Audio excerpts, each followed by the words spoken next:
Hello everyone, कैसे हैं आप सब। एक बार पुनः शिव कोचिंग क्लासेस पर स्वागत है। उम्मीद करता हूं आप सब अच्छे होंगे, मस्त होंगे, बेहतर होंगे, आपकी पढ़ाई बेहतर चल रही होगी। आज हम बात करने वाले हैं बच्चों किसी पिंड की सामान्य गति के बारे में। सामान्य गति में स्थानांतरी गति क्या होता है बच्चों, घूर्णी गति क्या होता है, और लास्ट में हम सामान्य गति की भी परिभाषा देख लेंगे। ठीक है, तो वीडियो को अंत तक जरूर देखिएगा।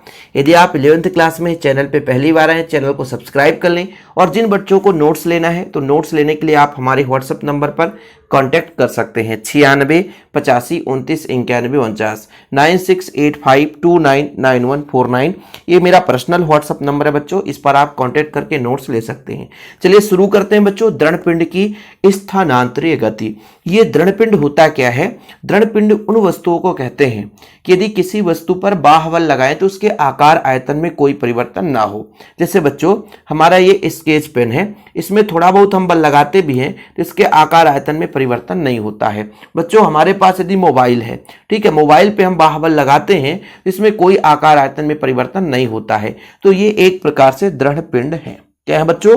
दृढ़ पिंड है। जैसे देखिए हम अपना पेज जो काट के आपको पढ़ाते हैं तो ये कैंची हम रख के बच्चों, जो बाल काटा जाता है वही कैंची है। ये आपका एक दृढ़ है। मैं एक सिंपल सा एक एग्जाम्पल लेके बता रहा हूं, थोड़ा सा समझा रहा हूं। तो ये दृढ़ है बच्चों, तो जिस पर हम बाह्य बल लगाते हैं तो उसके आकार आयतन में कोई परिवर्तन ना हो तो आपका दृढ़ पिंड कहलाता है। अब बात करेंगे बच्चों सबसे पहले स्थानांतरी गति। स्थानांतरी गति का मतलब यह होता है कि पूरा का पूरा पिंड एक साथ अपने स्थान से दूसरे स्थान पर चला जाए। ठीक है बच्चों, पूरा का पूरा पिंड। जैसे मैं यहाँ पे एक डायग्राम बनाऊंगा तब आपको थोड़ा चीजें क्लियर हो पाएगी। ये बच्चों मेरा एक पिंड है और उसी तरीके से पूरा का पूरा पिंड। अब उसी तरीके से डायग्राम बनाना है, नहीं तो फिर कहोगे सर ये कहाँ से आ गया। वही पिंड है, ठीक है। अब अपने स्थान से दूसरे स्थान पर चला गया। जैसे मैं कहता हूं एक कण यहाँ पे था, एक कण यहाँ पे था, एक कण यहाँ पर, एक कण यहाँ पर, एक कण यहाँ पर। अब बच्चों ये कण विस्थापित होकर के यहां तक पहुंच गए, ये कण यहां तक पहुंच गया है, फिर ये कण यहां पे है बच्चों, ये कण यहां पे है और ये कण यहां पे। मतलब ये आपका, ये देखो भाई स्थानांतरी गति का डायग्राम बना रहा हूं थोड़ा सा। अब भाई कण ना मिलेंगे तो कण मैं बना दूंगा ना, ये कण है, ठीक है। बाकी बहुत सारे कण हैं, इसमें बहुत सारे कण हैं, क्योंकि भाई पिंड कोई बना होगा तो कई सारे कणों से मिलकर बना होगा। तो जब कोई दृढ़पिंड एक स्थान से दूसरे स्थान तक, कोई दृढ़पिंड एक स्थान से दूसरे स्थान तक इस प्रकार से गति करता है कि उसके सभी अवयवी कण, ठीक है, का विस्थापन और वेग एक समान होता है। जैसे इस कण का विस्थापन जितना होगा बच्चों उतना ही इस कण का भी विस्थापन होगा, है ना। जितने भी इसमें कण होंगे उन सभी कणों का विस्थापन समान हो, वेग समान हो, तो आपका स्थानांतरी गति कहलाता है। मतलब अपने स्थान से दूसरे स्थान तक चला गया है। सिंपल बच्चों, यही स्थानांतरी गति है। तो कोई यदि आपसे स्थानांतरी गति पूछे तो आप सिंपल है कि पूरा का पूरा पिंड ही अपने स्थान से दूसरे स्थान तक चला जाए। लेकिन हाँ, ध्यान रखना ये है कि सभी कणों का विस्थापन समान हो। अब यहाँ पे थोड़ा किस बात का ध्यान रखना है, जैसे ये ए वाला पार्ट है बच्चों, ये ए वाला पार्ट ही रहे, इधर मान लीजिए बी पार्ट है तो बी पार्ट रहे। ऐसा नहीं कि बदल जाए, घूर्णी गति कर जाए। घूर्णी गति करेगा फिर दिक्कत होगा। मैं आपको एक यहाँ पे एक वस्तु हो कोई भी जिसका स्थानांतरी गति में समझा सकूं।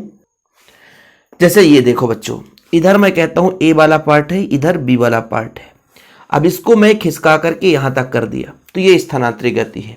लेकिन ये खिसका करके ऐसा कर दिया, उल्टा कर दिया, तो फिर स्थानांतरी गति नहीं होगा। नोट कर लेना भाई, मेन मुद्दे की बात है। यदि ये इस डायरेक्शन बच्चों तो ये ऐसा चला जाए, बस ये ऐसा ना होने पाए तो स्थानांतरी गति फिर नहीं कहलाएगा। समस्त कणों का विस्थापन समान होना चाहिए, वेग समान होना चाहिए। जितने कण, भाई देखो ये थोड़ा सा देखिए भाई, ये आर डिस्टेंस है, तो अब कहोगे सर ये इसका ये थोड़ा अलग है, तो भाई उतनी ही दूरी पर यहां भी तो है ना, तो दूरियां सब में समान हो जाएगी, विस्थापन सब में समान होगा बच्चों, वो आपका स्थानांतरी गति कहलाता है। ठीक है, इनमें जो गुण है बच्चों, इनका गुण आप लोग लिख लीजिएगा थोड़ा सा। स्थानांतरी गति के विशेषताएं जिसे हम बोलेंगे एक प्रकार से, डायग्राम आप बना लिया करना। बाकी नोट्स लेना बहुत जरूरी है, इसीलिए कि आप लोगों को भटकना नहीं पड़ेगा, बेहतर रूप से आप नोट्स से तैयारी कर सकते हैं। सभी अवयवी कणों का विस्थापन एक समान रहता है। इसमें जितने भी कण है बच्चों सभी का विस्थापन समान रहेगा।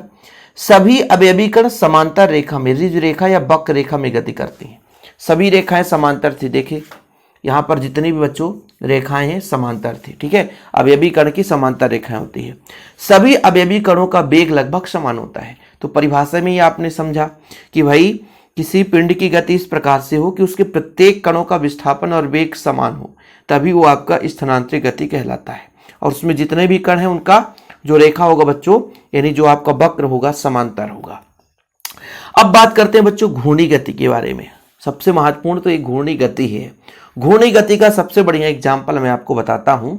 आप मेले में जाते हैं, झूला देखते हैं, झूले में बैठते हैं, झूला गोल गोल गोल गोल घूमता रहता है।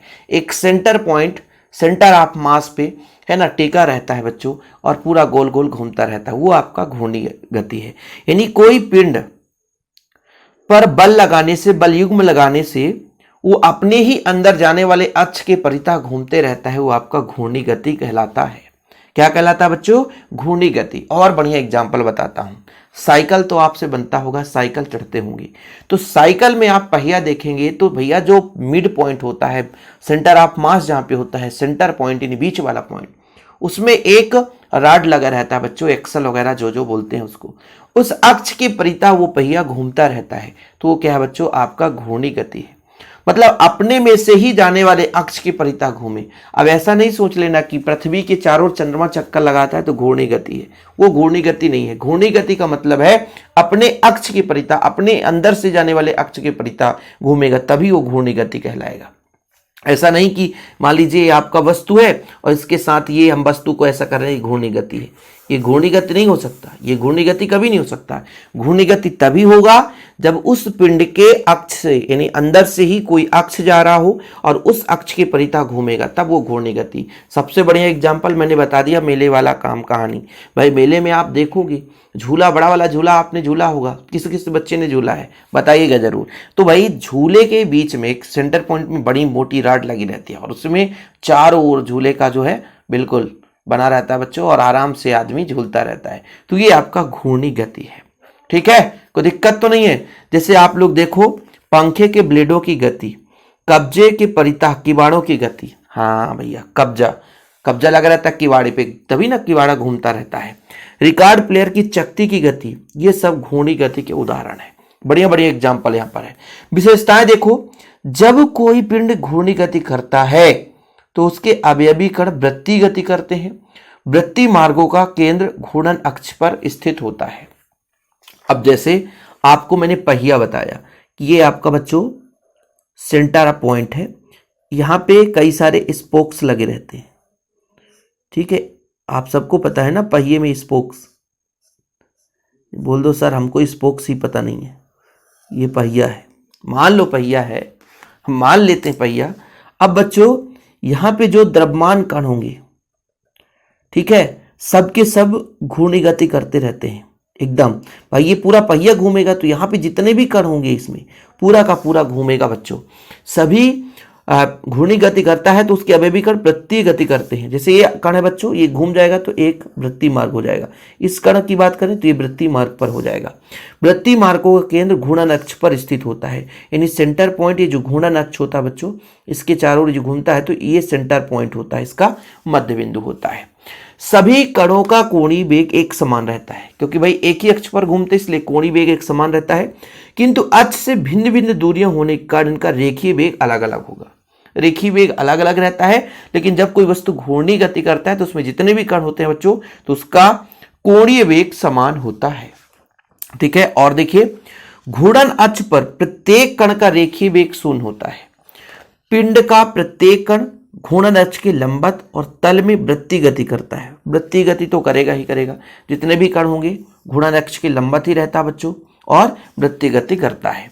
वृत्तीय गति से संबंधित कोणीय विस्थापन, कोणीय वेग, कोणीय त्वरण आदि घूर्णन अक्ष के परिभाषित है। ये आगे पढ़ोगे, परेशान मत होना। कोणीय विस्थापन वगैरह, कोणीय वेग हालांकि पहले भी हमने पढ़ा दिया है। उम्मीद करता हूं आप लोग इसके पहले जब पढ़े थे एक समान वृत्तीय गति, वहां पर ये सारा चीज क्लियर है। स्थानांतरित गति एक विमीय, द्विविमीय तथा त्रिविमीय हो सकता है, किंतु घूर्णी गति केवल द्विविमीय अथवा त्रिविमीय होता है।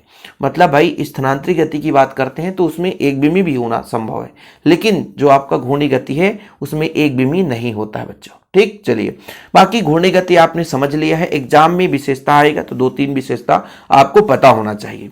सामान्य गति क्या होता है बच्चों? जब कोई पिंड, दृढ़ पिंड स्थानांतरी और घूर्णी दोनों प्रकार की गति करे तो उसकी गति को सामान्य गति कहते हैं। जैसे साइकिल पर कोई व्यक्ति बैठा है तो व्यक्ति जा रहा है तो उसका स्थानांतरी गति है, लेकिन उसके अंदर जो पहिया है उसमें घूर्णी गति हो रहा है।